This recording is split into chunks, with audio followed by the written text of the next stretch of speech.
বেলায়েতের সম্রাট যার কাছ থেকে বেলায়েতের আগমন হয় শের খুদা হযরতে মাওলানা আলী রাদিয়াল্লাহু তাআলা আনহু আমার নবীজির গোলামি কইরা তিনি জান্নাতের টিকিট প্রাপ্ত হয়েছেন। আমার রাসূল বলেছেন আনা মদিনাতুল ইলমি ওয়া আলীউন বাবুহা, আমি রাসূল হচ্ছে জ্ঞানের শহর, ওই শহরের দরজা হলো আমার আলী। প্রশ্ন হলো রাসূল কেন এটা বললেন? কারণ হযরতে মাওলানা আলী হচ্ছেন বেলায়েতের মূল, ঠিক না বেঠিক? যার কাছ থেকে বেলায়েতের আগমন হয়। যদি আল্লাহর বন্ধু হতে চাও তাহলে অবশ্যই মাওলানা আলীর ভালোবাসা অন্তরে গীতে নাও। হযরত মাওলানা আলী তিনি এমন একজন নবীর প্রেমিক ছিলেন যার জন্ম হয়েছে বাইতুল্লাহ শরীফের ভিতরে। হযরত আলীর জন্ম হয়েছে কাবা শরীফের ভিতরে। কেমন মায়ের কেমন সন্তান!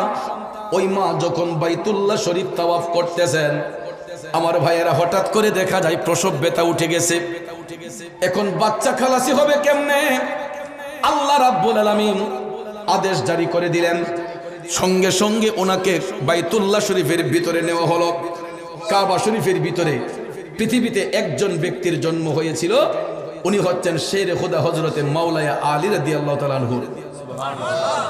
এবং একজন মায়ের সন্তান প্রসবের সময় যেই মায়ের লজ্জাস্থান দিয়ে বাচ্চা প্রসবের সময় কোনো রক্ত প্রবাহমান হয় নাই, বাইতুল্লাহ শরীফের ভিতরে এক ফোঁটা রক্ত মুবারক পড়ে নাই, উনি হচ্ছেন মাওলানা আলীর মা।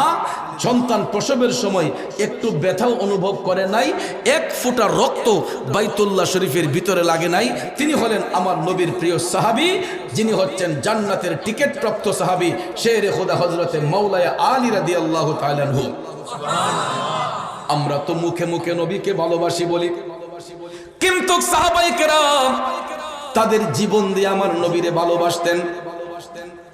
এটা কেমনে দেখুন, মাকামে সুবহায় আমার মদিনার কামলিওয়ালা নবী মায়ার নবীর গোলামিতে হযরতে মাওলানা আলী আমার নবীর গোলামি করতেছেন। মাকামে সুবহার মধ্যে আমার দয়াল নবী যোহরের নামাজ আদায় করলেন। হযরত আলী নবীজির পিছনে ইক্তেদা করলেন। আমার রাসূল এক এক সময় এক এক ভাবে উম্মতের ঈমান পরীক্ষা করতেন। সুবহানাল্লাহ কোন সুবহানাল্লাহ। আমরাও দেখবেন, বাবা তোমরা কথা বলে না, ডিস্টার্ব হয়। একটু দরুদ শরীফ পড়েন, আল্লাহুম্মা সাল্লি, এই তোমরা কথা বলবে না, মুহাম্মাদ আল্লাহুম্মা সাল্লি সাইয়্যিদিনা মুহাম্মাদ নবী শাফি মাওলানা মুহাম্মাদ নবী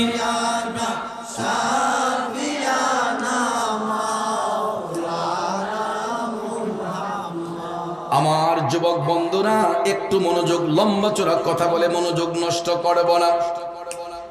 আমার রাসূল মাকামে সুবহায় যোহরের নামাজ আদায় করার পরে সাহাবায়ে কেরামের মাজলিসে বসে রাসূল আলোচনা করতেছেন। হঠাৎ করে আমার রাসূল হযরত আলীকে ডাক দিলেন, আলী তুমি একটা কাজে যেতে হবে। মাওলানা আলী নবীজির কদম মোবারকে দাঁড়ানো, ইয়া রাসূলুল্লাহ আপনি যা হুকুম করবেন। তখন আমার রাসূল একটা কাজ দিয়ে হযরত আলীকে বললেন, যাও তুমি তাড়াতাড়ি করে কাজটা সেরে আসো, তাড়াতাড়ি করে তুমি কাজটা সেরে আসো। বন্ধুরা আমার, সঙ্গে সঙ্গে হযরত আলী নবীর গোলামি করার জন্য, নবীর আদেশ পালন করার জন্য তিনি বের হয়ে গেলেন।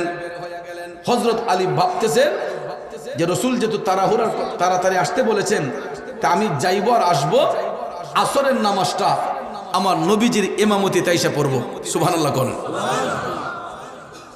জোহরের নামাজ পড়েছেন নবীজির সাথে।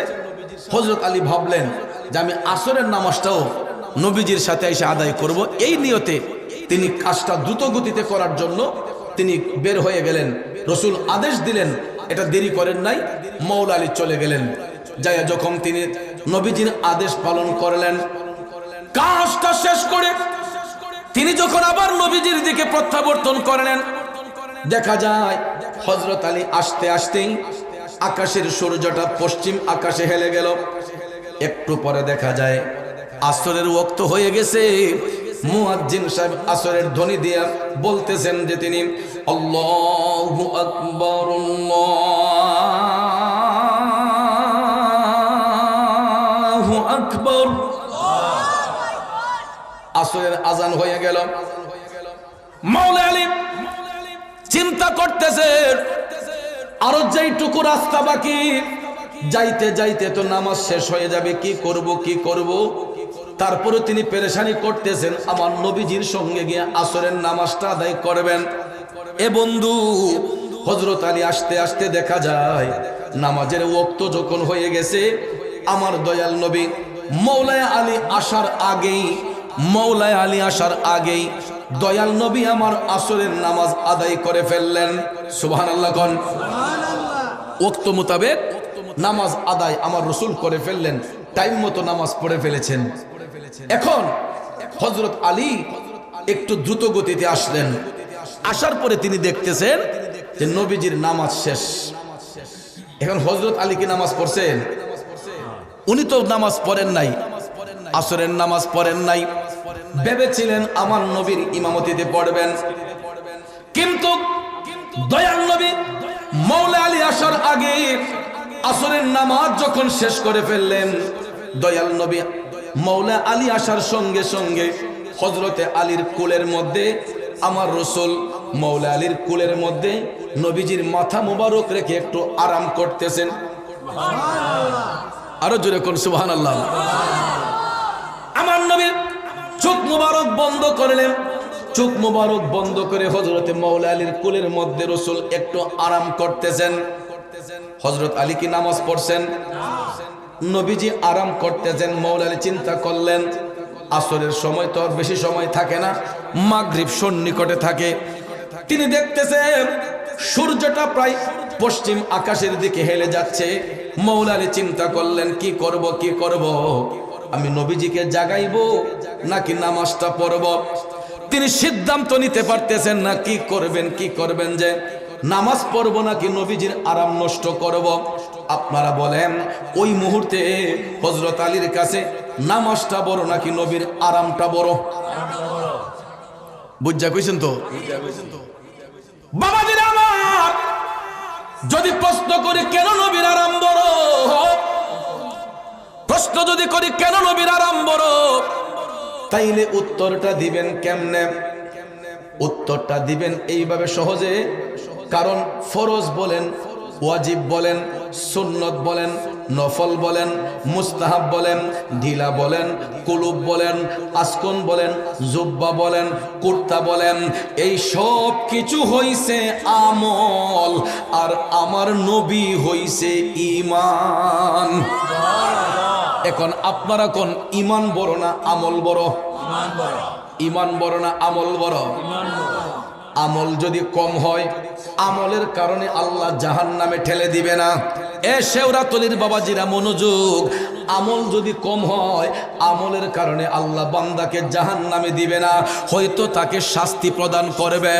কেননা আল্লাহ বলেছেন লা তাকনাতু মির রাহমাতিল্লাহ, বান্দা আমার রহমত থেকে নিরাশ হইবে না। তুই আমল যদি কম করস, আমি আল্লাহর কাছে যখন চোখের পানি চাইরা কান্দা দেস, তখন আমি আল্লাহর মায়া হইয়া যায়, দয়া হইয়া যায়। এই জন্য দেখবেন আমরা পাপীরা মিলিয়া, আমরা গুনাহগাররা মিলিয়া আমার আল্লাহরে প্রায় সময় বিনয় কইরা কই, করিম রহিম নামটি তোমার, আল্লাহ কাদের গুণী আমি পাপী ডইবা যাইতাম নি। ও মৌলাজি তোমার রহিম নামটি থাকিতে আমি পাপী ডইবা যাইতাম নি। এইরকম ভাবে বিনয় কইরা বান্দা যখন চোখের পানি চাইরা ঢেকরাইয়া কান্দে, আমল যদি কম হয়, আল্লাহ কই চিন্তা করিস না, আমি না রহমান, আমি না রাহিম, আমি না গাফফার, তোদের চোখের পানি তো আমি আল্লাহ সহ্য করি না। তখন বান্দারে ক্ষমা কইরা দেয়। কিন্তু ঈমান যদি না থাকে, সারাদিন আমার আল্লাহর দরবারে কামদেন গো। আমার আল্লাহ কয় বেঈমানের কোন স্থান আমি আল্লাহর কাছে নাই। কথা কোন ঠিক কিনা? এই জন্য বাজান আপনারা বলেন নবী আগে নাকি নামাজ আগে? নবী আগে না নামাজ আগে? তাইলে আগে নবীর তাজিম, পরে হইল নামাজ, ঠিক কিনা? আগে নবীর তাজিম, পরে হইল নামাজ। ওই নামাজের অভাব নাই।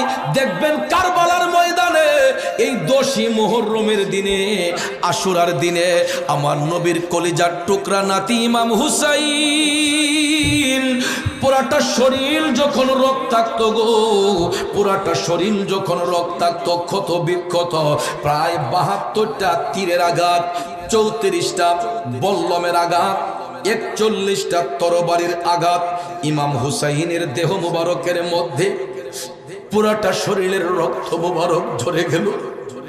হুসাইন ঘোড়ার উপর টিকে থাকতে পারলেন না। মহান আশুরার দিনে 10ই মুহররমে হুসাইন কারবালার ময়দানে যখন শুয়ে গেলেন, এই পাপিষ্ট সীমার এবং ইবনে জিয়াদ ইমাম হুসাইনের বুক মোবারকের মধ্যে আইসা বসছে। হঠাৎ করে দেখা যায় আসরের আজান শোনা যায়, আল্লাহু আকবার আল্লাহু আকবার। আমার ভাইরা, আসরের আজান যখন শোনা হলো, হুসাইনের শরীর মুবারক দেয়া রক্ত মুবারক জড়তেছে। ইমাম হুসাইন কয়ারে বেকুবের দলেরা, এ জাহিলের দলেরা, আজানের ধ্বনিটা হচ্ছে আমার একটু আসরের নামাজটা পড়ার সুযোগ দে। হুসাইন আসরের নামাজ পড়ার একটু সুযোগ চাইলেন। ওই জালেমের দলেরা কয় না হুসাইন, তোমার দেহ থেকে কেলনা আলাদা করে আমরা গিয়া আসরের নামাজ পড়ব। নাউজুবিল্লাহ কর। তাইলে এজিদের গোষ্ঠীরাও নামাজি, ইমাম হুসাইনও নামাজি। নামাজি নামাজি ব্যবধান আসেনি? আমাদের দেশে দেখবেন এই রকম মুনাফিক মার্কা নামাজির অভাব নাই, ঠিক না বেঠে? এইগুলার দেখবেন অভাব নাই। উফরেদা ভালো মানুষ, ভিতরেদা দেখবেন খালি শয়তানি। সামান্য একটা উদাহরণ দিয়ে বলি। আমার ভাই আমার দাওয়াত করছে, আমার মুসল্লি, আমার মসজিদের নিয়মিত মুসল্লি, ভাইয়ের নামটা লেগে না, আবুল ভাই, আবুল মিয়া ভাই আমারে আজকে দাওয়াত করে আনছে। এই জন্য আমি ভাইয়ের সম্মানে আমি আজকে এখানে আসছি। তো আপনারা কি খুশি আমি আসাতে? তো যেই কথাটা বলতেছিলাম, এই সমস্ত কিছু কিছু লেবেন্ডিস মার্কা মানুষ দেখবেন উফরেদা বালা বিত্রেদা শয়তানি আছে না। সকালবেলা দেখবেন গাইডা দোয়াইছে, দেশি গাইডা, এরপরে দুধটা একটু গণনি, তো ভাবছে তো আর তো গোয়াল গরু বিত্রে তো আর কেউ দেখতো না, তারা দুইজন ছাড়া। তো গাই দোয়াই আসাই না, দুধটা যখন গণ হইছে দেখবেন ইটার মাঝে আদাসের পানি মিশে লিছে, আসেনি মিয়া? এরপরে দেখবেন হজি রুমালটা মাথা দিয়া, সাদ্দরটা গুমটা দিয়া, বালতিলা লইয়া বাজারে যাইতেছে, সুবহানাল্লাহ আলহামদুলিল্লাহ। আসেনি? আসেনি? হ্যাঁ, কল্লাটা নয়া নয়া দেখবেন শীতের মাঝে কুরকুরিয়া বাজারে যাইতেছে, দুধ লইয়া ব্যস্ত, মুখের মধ্যে আল্লাহর জিকির আর অন্তরে শয়তানি, আছে না নাই? দুধ আল্লাহর নিয়ামত, ইরার মাঝে ফানি মিশাইয়া করছে কিয়ামত, না মিশা কইলাম? এ বন্ধুরা আমার, বাবাজিরা, শুধু এইটা কেন দেখবেন, শুধু এটা নয়, নামাজ পড়তেছে সুদের ব্যবসা করে, নামাজ পড়তেছে ঘুষের ব্যবসা করে, নামাজ পড়তেছে হারাম খাইতেছে, নামাজ পড়তেছে মারে কষ্ট দিতেছে, নামাজ পড়তেছে আরেক বেড়ার খেতের লাল কাইটা ভিতরে ঢুকাইতেছে। এমন নামাজি আছে না? এরাও নামাজি, হুসাইনও নামাজি। নামাজি নামাজির মধ্যে পার্থক্যটা হলো, ইমাম হুসাইন নামাজ পড়ছেন নবীর মোহব্বত অন্তরে নিয়ে, আর এজিদের গোষ্ঠীরা নামাজ পড়ছে এজিদকে খুশি করার জন্য, এজিদের মোহব্বত নিয়া। কথা কোন ঠিক কিনা?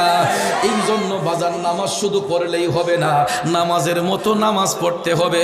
এই জন্য কবি বলেছেন, নামাজ পড়ো রে গহীনে ডুবিয়া, নামাজ পড়ো, নামাজ পড়ো রে গহীনে ডুবিয়া, নামাজ পড়ো। পঞ্চয়াত্তা মুক্তা দিয়া জ্ঞানী মন সাজাইও রে গহীনে ডুবিয়া, নামাজ পড়ো, নামাজ পড়ো রে গহীনে পড়ো, ঠিক কিনা কর বন্ধু। জ্ঞানী গুণী লোক যারা আছেন এই কথাটার ভাবার্থটা ভালো করে বুঝবেন। নামাজ শুধু পড়লেই হবে না, যদি আহলে বায়াতকে খুশি না করেন, পাক পাঞ্জাতনের মহব্বত যদি সিনায় ধারণ না করেন, সারাদিন নামাজ পড়তে পারবেন, ওই নামাজ দিয়ে কোনো কাজ আসবে। এই জন্য আব্বাজির আমার বন্ধুরা আমার, ফরজ বলেন, ওয়াজিব বলেন, সুন্নত বলেন, নফল বলেন, চাষ বলেন, আওয়াবিন বলেন, সালাতুত তাসবিহ, সালাতুল হাজত, সালাতুত তাহাজ্জুদ, যত বন্দেগি আছে না কেন গো, সবকিছু হইল আমল, আমার নবী হইছে ঈমান। দাড়ি আছে, টুপি আছে, জুব্বা আছে, কুর্তা আছে, আসকন আছে, সবকিছু ঠিক আছে, আমার নবীর মোহব্বত নাই, হইব না। আলা লা ঈমান লিমান লা মুহাব্বাতা লাহু, যার অন্তরে ঈমান নাই, নবীর ভালোবাসা নাই, তার কোনো ঈমানদার নাই। কথা কোন ঠিক না বেঠিক? সে কখনো ঈমানদার হইতে পারেও। এই জন্য বাবাজিরা আমার, মাওলা আলী, সাহাবায়ে কেরাম কেমনে আমার নবীরে তাজিম করতেন, আর আমরা কেমনে করি বাজানো। হযরতে মাওলা আলী তিনি আমার রসুলকে কুলের মধ্যে নিয়ে বসে রইলেন, নবীজি আরাম করতেছেন। হযরত আলী চিন্তা করলেন, নামাজ পাইলাম নবীর কারণে, রোজা পাইলাম নবীর কারণে, হজ পাইলাম নবীর কারণে, যাকাতের বিধান পাইলাম নবীর কারণে, আমি আলী সম্মানিত হইলাম নবীর কারণে। আমার কাছে নামাজের চাইতে আমার নবীর আরামটাই সব চাইতে দামি। নবীর মোহব্বত যার অন্তরে থাকে, ওই ব্যক্তির নামাজ কি কাজা হইতে পারে না। হযরত আলী ভাবলেন, আগে রসুল খুশি, তারপরে নামাজ, আগে নবীরে খুশি করতে হবে, তারপরে নামাজ পড়তে হবে। আমার রসুল হযরত মাওলা আলী যে নামাজ পড়েন নাই, নবী জানতেন কি জানতেন না? আমার নবীর কাছে খবর আছে না নাই? আবার অনেকে তো মনে করবেন যে হুজুর, রসুল যদি গায়েব জানেন, তাইলে মাওলা আলী যে নামাজ পড়লেন না, নবী যে জানেন না, ওকে ঘুমাই রইলেন। পরীক্ষা না যা। এ বন্ধুরা আমার, বাবাজিরা, শুধু আমাদের নবী কেন, কোন নবীরাই ঘুমায় না, কারণ নবীরা চোখ বন্ধ করলো, তাদের দিল মুবারক সজাগ। কথা কোন ঠিক কিনা? আমরা তো জাহিরি চোখ দিয়ে খালি সামন দেখি, আর আল্লাহর নবীগণ শুধু সামন দেখেন না, তারা সামনে যেমন দেখেন, পিছনে তেমন দেখেন, ডাইনে যেমন দেখেন, বামে তেমন দেখেন, উপরে যেমন দেখেন, নিচে তেমন দেখেন। গভীর মনোযোগ। হযরত আলী তিনি ভাবলেন নামাজ চলে যাক, কিন্তু নবীজির আরাম নষ্ট করব না। বাজানো, হঠাৎ করে দেখা যায় সূর্য ডুবে গেল, সূর্যটা পশ্চিম আকাশে ডুবে গেল। সূর্য ডুবে গেলে নামাজের ওয়াক্ত থাকে? আসরের ওয়াক্ত শেষ, মাগরিব শুরু হবে। এমন সময় সূর্য যখন পশ্চিম আকাশে ডুবে গেল, মাওলা আলীর চোখের কয়েক ফোঁটা পানি টপ টপ করে পড়ল। নবীজিরে নিয়ে বসছেন ঠিকই, আবার ওই যে নবীর আদেশ, নামাজটা যে কাজা হলো, এই জন্য মাওলা আলী চোখের পানিগুলা পড়তেছে। হঠাৎ করে এক ফোঁটা পানি আমার নবীজির শরীর মুবারকে পড়ে গেছে। নবীজির শরীর মুবারকে মাওলা আলীর এক ফোঁটা চোখের পানি মুবারক পড়াতে আমার নবী চোখ মুবারক খুললেন। খুলে দেখতেছে মাওলা আলীর চোখের পানিগুলা টপ টপ করে পড়তেছে। আমার নবী ডাক দিয়া কয়, আলী, আলী রে, আমি রসুল তোমার কোলের মধ্যে আরাম করাতে তোমার কি কোনো কষ্ট হয়েছে? হে আলী, আমি তোমার কোলে আরাম করাতে তোমার কি কোনো কষ্ট হয়েছে? মাওলা আলী কান্দা কান্দা কয়, নবী গো, কি বলছেন ইয়া রাসূলুল্লাহ? এ তো আমি মাওলা আলীর মহা সৌভাগ্য যে দুজাহানের সর্দার নবী আমি আলীর করে আরাম করতেছে। আমার নবী কয়, আলী তাইলে তুমি কামতেছো কেন? তখন মাওলা আলী ডাক দিয়া কয়, নবী গো, আপনি যখন আমার কাজ দিয়া পাঠিয়েছিলেন, আমি আশায় ছিলাম যে আসরের নামাজটা আপনার ইমামতিতে আইসা পড়ব, কিন্তু নবী গো, আমি আসার আগেই দেখলাম আসরের ওয়াক্ত হয়ে গেল, আর আপনিও নামাজ পড়ে ফেলেছেন। ইয়া রাসূলুল্লাহ, আমি দ্রুত গতিতে এসেছিলাম আপনার ইমামতিতে নামাজ পড়ব, কিন্তু আয়েশা দেখি নবী গো আপনি নামাজ আদায় করেছেন, এই জন্য নবী গো আপনি যখন আমার কোলে আরাম করেছিলেন তখন আমি আসরের নামাজ পড়তে পারি নাই। ইয়া রাসূলুল্লাহ, আজকে তো আমার নামাজটা কাজা হয়ে গেল। আমার রাসূল মুস্কি মুস্কি হাইসা বলতেছেন, আলী লা তাহজান, চিন্তার কারণ নাই। কে বলছে তোমার নামাজ কাজা হবে? তোমার নামাজ কাজা হবে না। সুবহানাল্লাহ। আমরা কোন নবীর গোলামি করি, আর ওই নবীরে বেঈমানের দলেরা কয় কাউবয়। কথায় কথায় দেখবেন নবীরে কয় নবী, বিশ্ব নবী আছে না? কিছু কিছু মূর্খ মৌলবী দেখবেন কথায় কথায় আমার নবীরে বিশ্ব নবী এই করছেন, বিশ্ব নবী এই করছেন, বিশ্ব নবী এটা করছে, বিশ্ব নবী এটা করছে। বোঝা যায় যে বিশ্ব নবী এর কাছে একটা সাধারণ একটা মানুষ। শুনেন, অনেক বিয়াদবরে প্রশ্ন করা হয় যে ভাই বিশ্ব যে বললেন, বিশ্ব নবী কি বলা যাবে? কয় হ্যাঁ, বিশ্ব দ্বারা তো গোটা জগৎকে বোঝানো হয়, বিশ্ব দিয়া গোটা জগৎকে বোঝানো হয়। আমি তার কথাই গেলাম, বিশ্ব দ্বারা সমগ্র জগৎকে বোঝানো হয়, তার কথার মধ্যেই গেলাম। এখন প্রশ্ন হলো, যেই শব্দগুলা সাধারণ অর্থে ব্যবহৃত হয়, যেই শব্দগুলা সাধারণ অর্থে ব্যবহৃত হয়, সাধারণ কোনো অর্থ আমার নবীর নামের সাথে ব্যবহার করা যাবে? কারণ রসুল হচ্ছেন বেনজির বেমেসাল। আমার নবীর সঙ্গে সৃষ্টির কোনো বস্তুর তুলনা হতে পারে। এই জন্য দেখবেন বিশ্ব এই দিন, বিশ্ব সেই দিন, বিশ্ব অমুক দিবস, বিশ্ব তমুক দিবস, বিশ্ব এই দিবস, বিশ্ব সেই দিবস, বিশ্ব নবী। কথাটার মধ্যে কোনো আদব আছে? কোনো আদব আছে? আরে স্বয়ং আল্লাহ রাব্বুল আলামিনও রসুলকে যখন ডেকেছেন, আমার আল্লাহ নিজে আপন হাবিবকে ইজ্জত দিয়ে বলেছেন, ইয়া আইয়ুহাল মুজাম্মিল, ইয়া আইয়ুহাল মুদ্দাসির, ইয়া আইয়ুহান নবী। কথা কোন ঠিক না ঠিক? আমার আল্লাহ পর্যন্ত স্বয়ং হাবিবকে এর সম্মান দিয়ে ডেকেছেন। এবং ভাইয়ার আমার, দয়াল নবীজির 11 জন বিবি ছিলেন, যিনারা হচ্ছেন উম্মাহাতুল মুমিনিন, মুমিনদের মা। আপনি হাদিস খুলে দেখেন, তাফসির খুলে দেখেন, 11 জন বিবির মধ্য হতে কোনোদিন কোনো উম্মাহাতুল মুমিনিন আমার রসুলকে স্বামী বলে ডাকেন নাই, অমুকের বাপ বলে ডাকেন নাই, তমুকের বাপ বলে ডাকেন নাই। নবীজির বিবিগণও আল্লাহর হাবিবকে যখন ডাকতেন, ইয়া রাসূলুল্লাহ, ইয়া হাবিব আল্লাহ, এরকম ভাবে সম্বোধন করতেন। আর আমাদের দেশের মধ্যে কিছু কিছু টুন্না মৌলবী আছে, এরা দেখবেন কথায় কথায় আমার নবীর বিশ্বনবী এই করছে, বিশ্বনবী এই করছে। জনাবে মুহাম্মদ রাসূলুল্লাহ কয়, জনাবে আমার নামের আগে জনাব, ভাইয়ের নামের আগে জনাব, আজকের এখানে অনেক অতিথিদের নামের আগে জনাব, আমার নবীর নামের আগে জনাব। এটা কি মানানসই হয়? এটা আদবের খেলাফ। এটা কিসের খেলাফ? আদবের খেলাফ। কারণ আদবে আউলিয়া, বিআদবে শয়তান। যার মধ্যে আদব নাই তার মধ্যে কিছু নাই, যার মধ্যে আদব নাই তার মধ্যে কিছু নাই। এই জন্য বন্ধুরা আমার, সাহাবায়ে কেরাম সব সময় তারা আমার নবীজির গোলামিতে মাশগুল থাকতেন গো। সব সময় তারা দয়াল নবীর প্রেমে মাশগুল হইয়া তারা জীবন অতিবাহিত করতেন। বলতেছিলাম কি আমার বাবাজিরা, হযরতে আলী ভাবলেন, তিনি বলতেছেন নবী গো, নামাজ পাইলাম, রোজা পাইলাম, তসবিহ পাইলাম, হজ পাইলাম, যাকাত পাইলাম, সব কিছু পাইলাম। আপনি নবীর পাইলে ডুবে যাওয়া সূর্য আবার উঠতে পারে, এই বিশ্বাস আসেনি? তো যারা আমাদের মতো রসুলকে মানুষ কয়, যারা বলে যে তিনি তো সংসার জীবন আমরার মতোই করছেন, তো ওই সমস্ত ভাইদেরকে আমি বলবো, এরা তো সূর্য রে মামা ডাহে, আমরা তো মামা ডাকছি সূর্য মামা।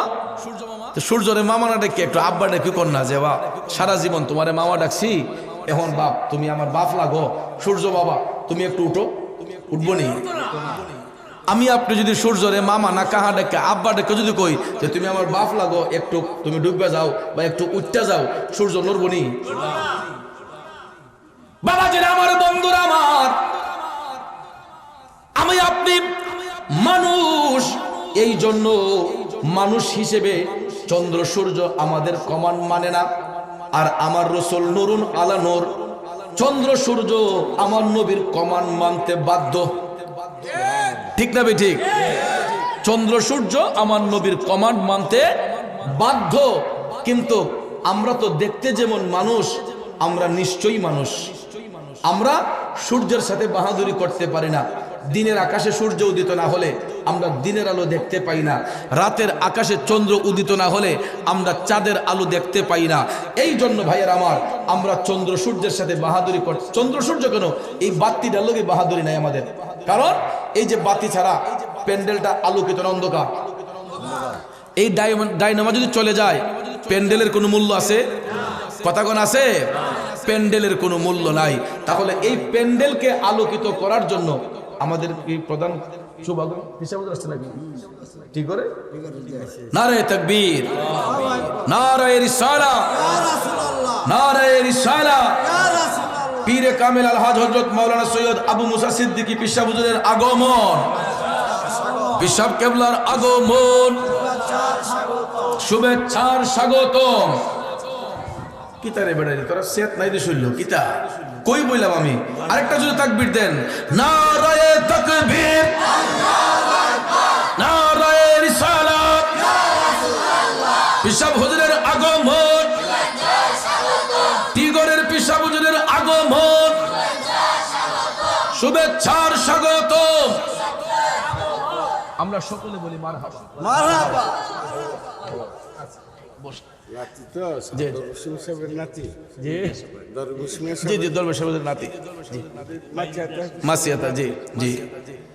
আমরা সকলে বলি মারহাবা। বাবাজিরা আমার, টিগর দরবার শরীফ এটাও আওলাদুর রাসূলের দরবার। আবার এই ব্রাহ্মণবাড়িয়া প্রাচীনতম দরবার শরীফ মাসিয়াতা দরবার শরীফ, এটা আমার নানার বাড়ি। আমার নানা হুজুর আওলাদুর রাসূল শাহ সৈয়দ আবু নাসির ওয়াহিদউদ্দিন দরবেশ রহমতুল্লাহ আলাইহি। এই দেখছেন একজন অলির সাথে আরেকজন অলির কেমন কানেকশন, এবং এই দরবারগুলোর সাথেও তাদের একটা পারিবারিক সম্পর্ক, আত্মীয়তার সম্পর্ক রয়েছে। তো আলহামদুলিল্লাহ বাবাজিরা আমার, বন্ধুরা আমার, আমরা যে আলোচনার মধ্যে ছিলাম যে অনেকেই বলে যে আমরা যেমন মানুষ, রসুলও তো আমাদের মতোই মানুষ, কিন্তু তিনি মহামানব, আমরা অতি মানব। এরকম কিছু কথা কিছু কিছু মূর্খরা বলে যে আমরা তো মানুষ হই, তিনিও মানুষ কিন্তু তিনি মহামানব। নাউজুবিল্লাহ করুন। ভাইয়ের আমার, রসুল মানুষ, সুরতে বাসার, সুরতে দেখতে মানুষের মতো, আসলে মানুষ, তিনি হাকিকতে নূর। এক্সাম্পল দেখেন, এই যে আমাদের সামনে ফুল আছে, ফুল আছে না, এটা কি নিশ্চয়ই ফুল না দেখতে ফুলের মতো? এটা কিন্তু নিশ্চয়ই ফুল না, কারণ এটা দেখতে ফুলের মতো। আর গাছের একটা তাজা গোলাপ যদি হয়, তাহলে এটা দেখতে যেমন ফুল, এটা নিশ্চয়ই ফুল। কথা কোন ঠিক না বেঠিক? আর এটা হইল গিয়া দেখতে ফুলের মতো, আসলে ফুল। তো আমরা মানুষ, দেখতে যেমন মানুষ, আমরা নিশ্চয়ই মানুষ। এই জন্য আমরা চন্দ্র সূর্যের সাথে বাহাদুরি করতে পারি না। রসুল আল্লাহর নূর, তিনি যে আল্লাহর পক্ষ থেকে প্রেরিত, এটা বোঝার জন্য, জানাইবার জন্য, আমরা যাতে বুঝতে পারি তিনি আল্লাহর প্রেরিত রাসূল, এই জন্য নবীর একটা সূরত মুবারক দেওয়া হয়েছে। এই সূরত মুবারকটা হচ্ছে সূরতে বাশার, মূলত মানুষ, হাকিকতে তিনি আল্লাহর নূর। মূলত দেখতেও নাই, মূলত রসুল কিন্তু নিশ্চয়ই না, তিনি মূলত মানুষ, আসলে মানুষ, তিনি হাকিকতে আল্লাহর নূর। সুবহানাল্লাহ কোন। কিন্তু নবীজিকে এই সূরত মুবারক দেওয়ার কারণ হলো যাতে আমরা পৃথিবীর মানুষরা বুঝতে পারি যে তিনি যে আল্লাহর পক্ষ থেকে একজন রসুল এসেছেন, এটা বুঝার জন্য আমার আল্লাহ নবীজির একটা সূরত মুবারক দান করেছেন। কিন্তু দেখেন ওই সূরত মুবারকটা দেওয়ার কারণে, মানব সূরত মুবারক দেওয়ার কারণে কেউ যাতে বলতে না পারে যে এই লোকটা নবীর মতো, ওই লোকটা নবীর মতো। যেই কারণে ভাইয়ার আমার, পৃথিবীতে আমার আল্লাহ যত মানুষ সৃষ্টি করেছেন, এক একটা মানুষের এক একটা রূপ দিয়েছেন। আপনি দেখেন পৃথিবীর সমস্ত প্রাণী, তাদের আকার, আকৃতি, নমুনা, সুরত এক, কালার ভিন্ন হয়, ওজনে কম বেশি হয়, কিন্তু সুরত কিন্তু এক। একটা মুরুগ দেখেন, হাজার হাজার মুরুগ একই রকম, ওজনে কম বেশি হয়। একটা গরু দেখেন, হাজার হাজার গরুর সুরত এক, ওজনে কম বেশি হয়, কালার ডিফারেন্স হয়। একটা মহিষ দেখেন, হাজার হাজার মহিষের সুরত একই রকম, কালার ডিফারেন্স হয়, ওজনে কম বেশি হয়। কিন্তু আমরা যদিও হাত, পাও, নাক, চোখ, মুখ সবকিছু আছে, কিন্তু দেখেন কারো রূপের সাথে কারো রূপের মিল। এই জন্য কবি বলেছেন, কোরআন হাদিস কইলা দেখো, আদম তো সামান্য নয়, ওরে আদম দিয়া কুদরতুল্লাহ এই ভবেতে প্রকাশ হয়। কোরআন হাদিস কইলা দেখো ভাই, আদম তো সামান্য নয়।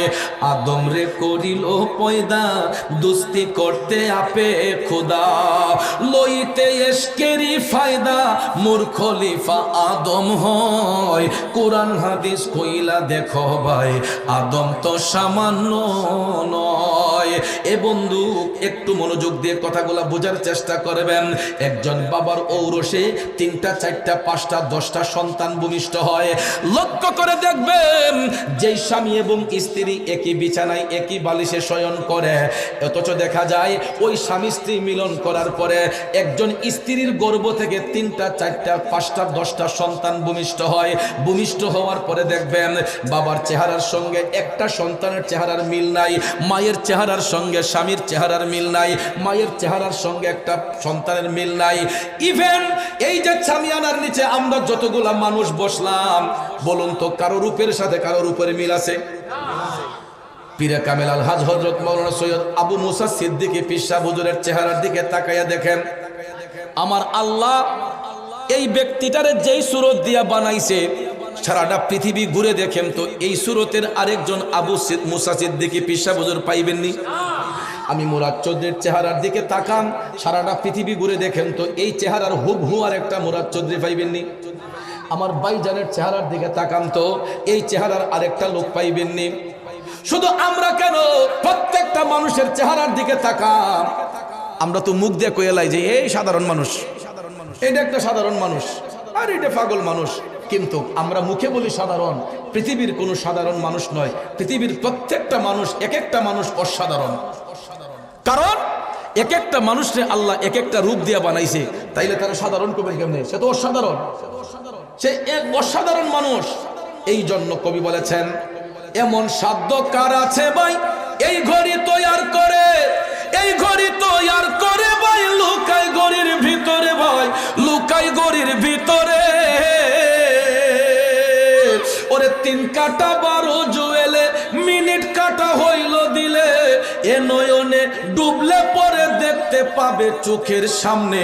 মন আমার দেহ গড়ি সন্ধান করি, বানাই আছে কোন মেস্তরি, মন আমার দেহ গড়ি। ঠিক না বে ঠিক? আরে মাটির একটা কিস বানায়া মিশিন দিছে তার ভিতর, রং বেরঙের বার্নিশ করা, দেখতে গড়ি কি সুন্দর ভাই, দেখতে গড়ি কি সুন্দর। ঠিক কিনা? বিজ্ঞানীরা রোবট বানানো শুরু করছে, রোবট বানানো শুরু করছে। দেখবেন মানুষের আকৃতি দিয়া দেখলে মনে হয় যে অবিকল একটা মানুষ। এই রোবট বানাইয়া দেখবেন এটার পিছনে বৈদ্যুতিক তার ফিটিং কইরা চার্জিং এর মাধ্যমে এই রোবটে গিয়া একটা নির্দিষ্ট লাইন দিয়া চলে গিয়া মানুষে গিয়া কয় আসসালামু আলাইকুম। ঠিক না বেটি? চার্জ যখন ফুরাইয়া যায় তখন রোবটের আর পাওয়ার নাই। এই রোবট যদিও মানুষে বানায়, এটা চলতে হয় আরেকজনের সাহায্যে। কথা কোন ঠিক না বেটি? কিন্তু আমার আল্লাহ কেমন কারিগর, কেমন ফিনিশিং দিয়া, কেমন আস্তর দিয়া, কেমন ফিনিশিং দিয়া, কত সুন্দর গঠন দিয়া একটা মানুষ সৃষ্টি কইরা এমন একটা চাবি মারছে গো, জনম জনম ওই চাবি দেওয়ার কারণে একটা আদম চলতেছে। চলতে গিয়া কোনো তেল লাগে না, মোবিল লাগে না, কোনো পেট্রোল লাগে না, ডিজেল লাগে না, হাওয়ার উপর চলে গাড়ি, লাগে না পেট্রোল ডিজেল, মানুষ একটা 2 চাকার সাইকেল। কথা কোন ঠিক না বেঠে? দেখেন ভাইয়ের আমার, আল্লাহ তাআলা কেমন শক্তি আমাদেরকে দিয়েছে। আমরা চাইলে সামনে যাইতে পারি, পিছনে যাইতে পারি, ডাইনে যাইতে পারি, বামে যাইতে পারি, কিন্তু মানুষের তৈয়ারকৃত একটা রোবট ইচ্ছে করলেই ডাইনে যাইতে পারে না, বামে যাইতে পারে না, সামনে যাইতে পারে না, পিছনে যাইতে পারে না। এটা আরেকজনের সাহায্যে নির্দিষ্ট একটা লাইন দিয়া, রেলগাড়ি যেরকম নির্দিষ্ট একটা লাইন দিয়া চলে, ওই রোবটগুলোও নির্দিষ্ট লাইন ছাড়া চলতে পারে না। কথা কোন ঠিক কিনা? তারপরে দেখবেন এক একটা রোবট কিনতে গেলে 10 লাখ, 20 লাখ, 25 লাখ, 30 লাখ, 50 লাখ, 1 কোটি টাকা লাগে।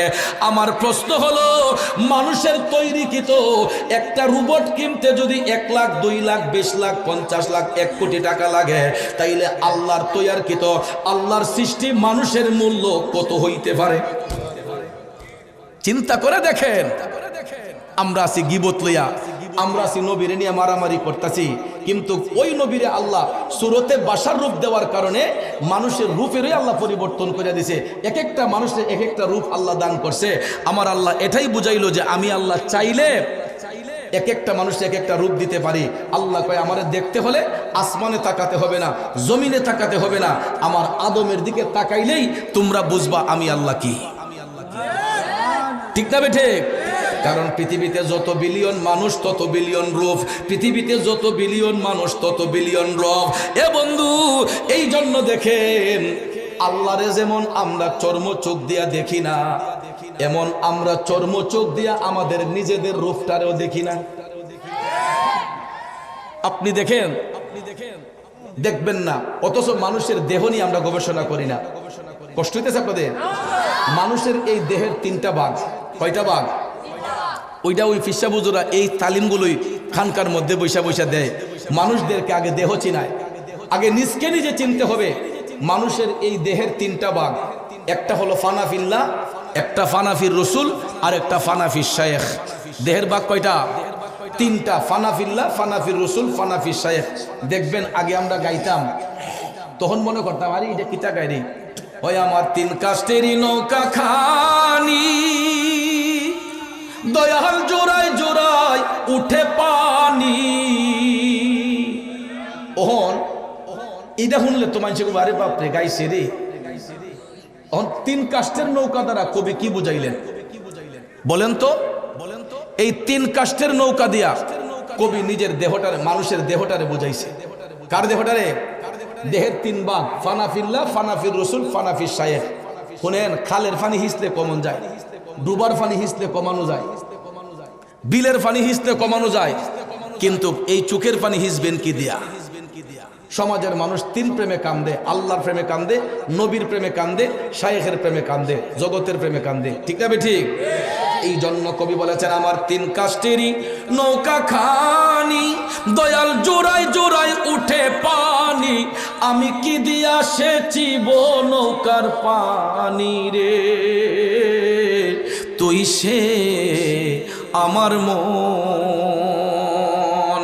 ও বন্ধু, এই দেহটার 3টা ভাগ, ফানাফিল্লাহ, ফানাফির রসুল, ফানাফির শায়েখ। বেশি বলবো না, এগুলা হচ্ছে খুব গভীরের আলোচনা। শুধু ফানাফিল্লাহর কথাটা একটু বলে যাই। এই মানুষের রূপের মধ্যে ফানাফিল্লাহর অংশে আমার মৌলার 7টি সেফাত আছে। কয়টা? সেফাত মানে গুণ, এটা আরবি শব্দ যার অর্থ গুণ। মানুষের রূপের মধ্যে 7টা অঙ্গ আছে, এটা আমাদের রূপের দেহের অংশ, অথচ আমরা চোখ দিয়ে দেখি না। আসুন অঙ্গগুলা কোনটা? 7টার একটা হলো মাথার তালু, আর একটা হলো 2 গালে হলো একটা, জবান হলো একটা, থুতি হলো একটা। এই 7টা অঙ্গের কোনো একটা অঙ্গ মানুষ আয়নাবিহীন দেখতে পারে না, অথচ এটা আমাদের দেহের মধ্যে বিরাজমান। এখন প্র্যাকটিক্যালে দেখেন, উপরে চাইলে আসমান দেখা যায়, দেখেন তো নিজের চোখ দিয়ে নিজের মাথার তালুটা দেখা যায়? চোখের উপরে কপাল, আপনি উপরে চাইলে সবকিছু দেখবেন, আপনার কপালটা নিজ চোখ দিয়ে দেখতে পারেন? ডান চোখ দিয়ে বাম চোখটা দেখা যায়, বাম চোখ দিয়ে ডান চোখটা দেখা যায়। এখন আসুন নিচে যাই, চোখের নিচে নাক, আপনি দেখেন তো সোজা নয়নে নিজের নাকটা দেখা যায়নি? তাকাইতে গেল চোখ বাঁকা হয়ে যায়, টেগরা হয়ে যায়। সোজা চোখে নিজের নাকটা দেখা যায় না। চোখের নিচে তুলতুলে 2টা গাল, আপনি দেখেন তো নিজের গালটা দেখা যায়নি? যেই জবান দিয়ে কথা বলতেছি, আমার কথা আপনারা সকল মানুষরা শুনতেছেন, অথচ দেখেন আমি কথা বলতেছি, আপনারা দেখতেছেন, অথচ আমার ঠোঁটগুলা আমি নিজ চোখ দিয়ে দেখতে পাই না। আপনারটা দেখেন, নিজের ঠোঁটে তাকান, দেখা যায়? এই যে যেখানে নবীর সুন্নত দাড়ি থাকে থুতির মধ্যে, আপনি নিচে চাইলে ফ্যাট দেখা যায়, বুক দেখা যায়, নিজের থুতিটা নিজের চোখ দিয়ে দেখা যায়। তাইলে এত বাহাদুরি কিসের? আমি তো আমার নিজের রূপটাই নিজের চোখ দিয়ে দেখি না, তাহলে আমি আরেকজনের গীবত করি কেন? এখন বলবেন হুজুর, রূপ দেখতে গেলে মাধ্যম প্রয়োজন হয়। কি প্রয়োজন হয়? মাধ্যমটা কি? আয়না। তো আয়নার আবিষ্কার হয়েছে কয় বছর হয়েছে? বড় জোরে 1000 বছর, 1200 বছর। এর আগে তো আয়না ছিল না। সাহাবায়ে কেরাম রূপ দেখছেন কেমনে? বাবাজিরা আমার, বন্ধুরা আমার, এখানেই তরিকতের শিক্ষা, তাসাউফের শিক্ষা। নিজের রূপটা যদি দেখতে হয়, মুর্শিদ রূপটারে আয়না বানাইতে হয়। সুবহানাল্লাহ। এই জন্য কবি বলেছেন, ওরে বেলায়েতে মুর্শিদ হইয়া আসিলেন দিনের নবী আমার, আসিলেন দিনের নবী, মুর্শিদকে না পাইলে কি আর রাসূল পাবি, মুর্শিদকে না পাইলে কি আর রাসূল পাবি। ঠিক না বেঠে আব্বাজি? আয়না যদি আমি ভাঙ্গা দেই রূপটা দেখবো কেমনে? এই আয়নাটা তো জাহিরি আমরা চোখ দিয়ে দেখতেছি, আয়নাটা আমরা দেখতেছি, এই আয়নাটা তো একটা মানুষে বানাইছে। ঠিক না বেঠি? এটা ভাঙ্গা দিলে তো আর রূপ দেখা যায় না।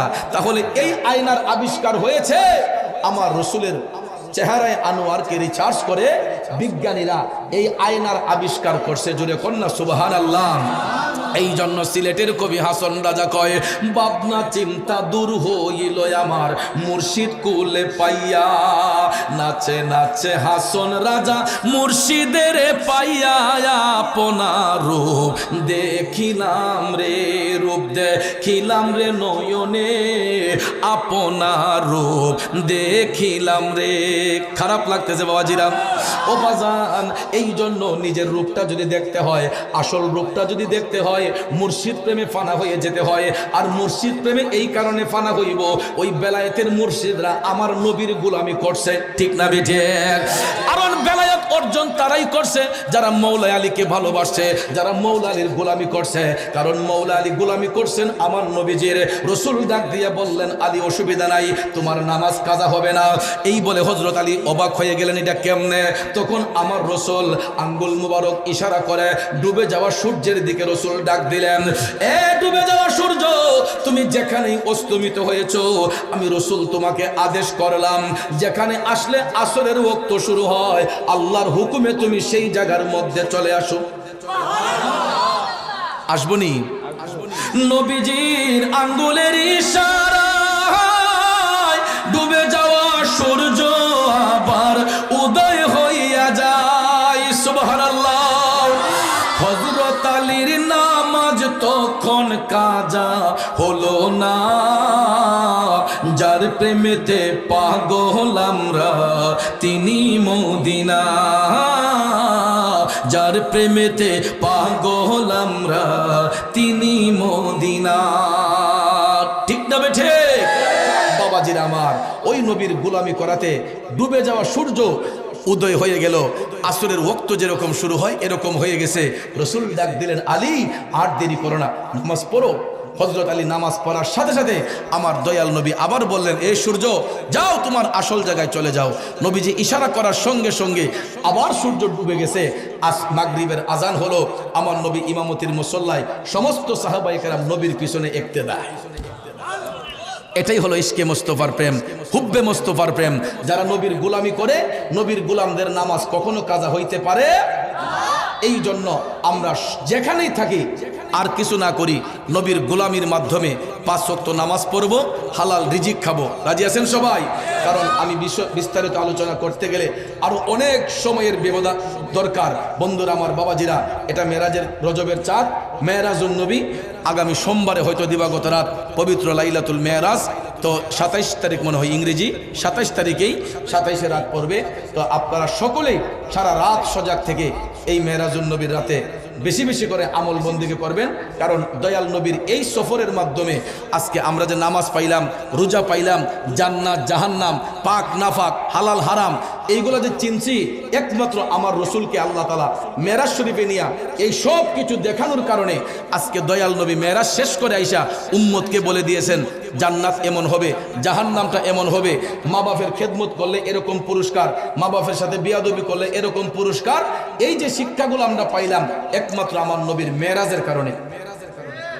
এই জন্য বাবাজিরা আমার, এই মাস আসলেই রসুল আল্লাহর কাছে দোয়া করতেন, আল্লাহুম্মা বারিক লানা ফি রজব ওয়া শাবান ওয়া বাল্লিগনা ইলা শাহরি রমাদান। রসুল আল্লাহর কাছে অ্যাপ্লিকেশন করতেন, কারণ রজব মাস আসলেই রমজানের গন্ধ চলে আসে। এই জন্য ভাইয়েরা আমার, আমি আমার জুমার মধ্যে প্রতি জুমার দিনে ধারাবাহিক আলোচনা রাখি। আমি আমার আবুল হোসেন ভাইরা আজকে দেখেছেন আমার জুমাতে আমি মেরাজের আলোচনা কইরা আজকে গিয়ে শেষ করছি বাইতুল মুকাদ্দাসে আমার দয়াল নবী গিয়ে উপস্থিত হয়েছেন খানায়ে কাবা থেকে বাইতুল মুকাদ্দাস। ইনশাআল্লাহ মেরাজের রাতে বাকিটা শেষ করব আমার মসজিদে, মেহেরচাঁদ জামে মসজিদে, যদি আল্লাহ তৌফিক দেন। তো আমার আবুল হোসেন ভাই আমাকে মহব্বত করে এই শেওরাতুলের মাহফিলে ইনভাইট করেছিলেন। তো যদিও আরেকটা প্রোগ্রাম আজকে ছিল, কিন্তু যে কোনো কারণে আমি প্রোগ্রামটা ক্যান্সেল করে দিয়া আপনাদের প্রোগ্রামটাকেই আমি বলবান রেখেছি। এই জন্য ভাইয়ের আমার, আমি সবসময় ওয়াদাবদ্ধ। আমি যেখানে ওয়াদা দেই আমি চেষ্টা করি যে আমার ওয়াদা রক্ষা করার জন্য। আজকে কিন্তু আমার টাইম ছিল অ্যাকচুয়ালি 12টার সময়, আমি ডায়েরিতে লিখেওছি যে রাত্রে 12টায়, কিন্তু ওই প্রোগ্রামটা ক্যান্সেল হওয়ার কারণে আবুল হোসেন ভাই বলছি যে আমি ইনশাল্লাহ আগে আসতে পারবো। ইনশাল্লাহ আমি আমার টাইমের যথেষ্ট পরিমাণ আগে আপনাদের মধ্যে উপস্থিত হয়েছি। আমি আসাতে আপনারা খুশি না বেজার? এখন দেখেন একজন নাইবে রসুল, একজন আউলাদ রসুল, সৈয়দ বংশের লোক, তিগর দরবার শরীফের একজন পিসা হুজুর আমাদের মধ্যে এসেছেন। আউলাদ রসুলের সাথে হাত উঠাইলে অবশ্যই এই রজবের চাঁদের উসিলা আল্লাহ তাআলা আমাদেরকে ফিরাবেন না। পিসা হুজুর দোয়া করবেন। দোয়ার আগে আমি এখানে দেখতাম কেডা কেডা আজকে বাপ হারাইয়া, বাবা হারাইয়া এই জান্নাতের বাগানে বসছেন। বাবা নাই কার কার, একটু হাত তুলেন তো। বাবা নাই কার কার?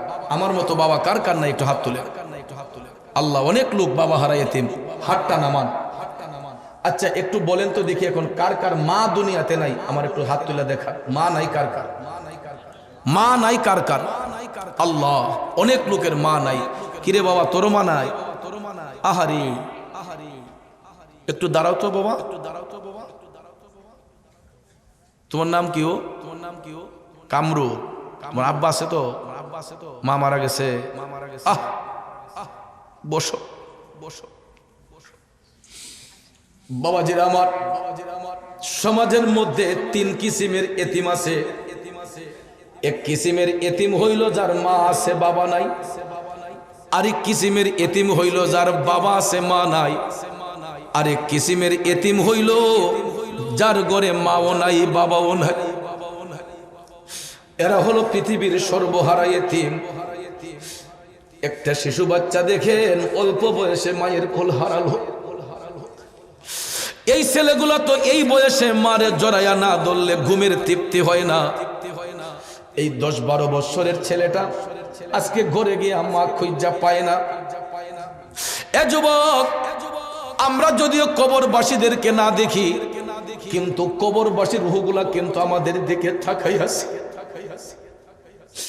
এই মা হারাই এতিম ছেলেটার মা আজকে কবরে থাকলেও ওই মায়ের রূহ দিয়ে কিন্তু তার সন্তানটারে দেখতেছে।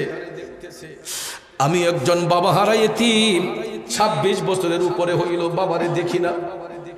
আমি এমনই পুরা কপাইলার সন্তান, যেই বয়সে বাবা হারাইলাম, আমি আমার বাবার জানাজার নামাজের ইমামতিটা পর্যন্ত করার যোগ্যতা তখন ছিল না। বর্তমানে আমি শত শত মানুষের জানাজার নামাজের ইমামতি করি।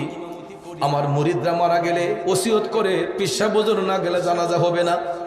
আমার জন্য ঘন্টার পর ঘন্টা অপেক্ষায় থাকে মানুষ। আমি না গেলে আমার অনেক মুরিদের জানাজা হয় না। আমার জন্য কত মানুষ অপেক্ষায় থাকে, অথচ আমি নিজে আমার বাবার জানাজাটা পড়াইতে পারি নাই। তখন আমি ছোট ছিলাম, নামাজ পড়াইবার মতো যোগ্যতা ছিল না। বাবাজি, এই জন্য আমরা যদিও কবরবাসীদেরকে না দেখি, তাদের রূহ কিন্তু আমাদেরকে দেখতেছে। আপনারা দেখেন এই যে ছোট বাচ্চা এতিম ছেলেটা হাত তুললা যখন দেখলাম জানাইলো মা নাই, আমি দেখলাম তার চোখের পানিটা টলো টলো করে। কারণ ঘরে গেলে হাতের কাছে সবকিছু পায়, কিন্তু মা খুঁজা পায় না। বাবাকে তোমরা জানিও কাবা, মদিনা জানিও মাকে, বাঁচিয়া যদি গো থাকে হো তোমরা করিও ভাই বন্ধুগণ মাতা পিতার খেদমত, করিও নবীর উম্মত, করিও নবীর উম্মত। এ যুবক বন্ধু, আমি দেখতে চাই কবরবাসীর আত্মার মাগফিরাতের জন্য এই জান্নাতের বাগানে বৈশা একটা মা হারা বাবা হারা এতিম কবরবাসীর আত্মার শান্তির জন্য চোখটা বন্ধ করে একটু বাবার কবরে তাকান, মার কবরে তাকান। তারা যেন ডাক দিয়া বলতেছে, কিরে ফুত, আমাদের কথা কি তোর মনে নাই? আজকে আমরা রোজগারি হইলাম, টাকাওয়ালা হইলাম, এই জন্য মা বাবার কথা স্মরণ কইরা আমি এই জান্নাতের বাগানে একটা প্রেমিক ছেলে দেখতে চাই। কবরবাসীর আত্মার শান্তির জন্য আগামী ওই মাহফিলে 10,000 টাকা দিব, বেশি বললাম না, মাত্র 10,000 টাকা দিয়ে ধন্য হবে।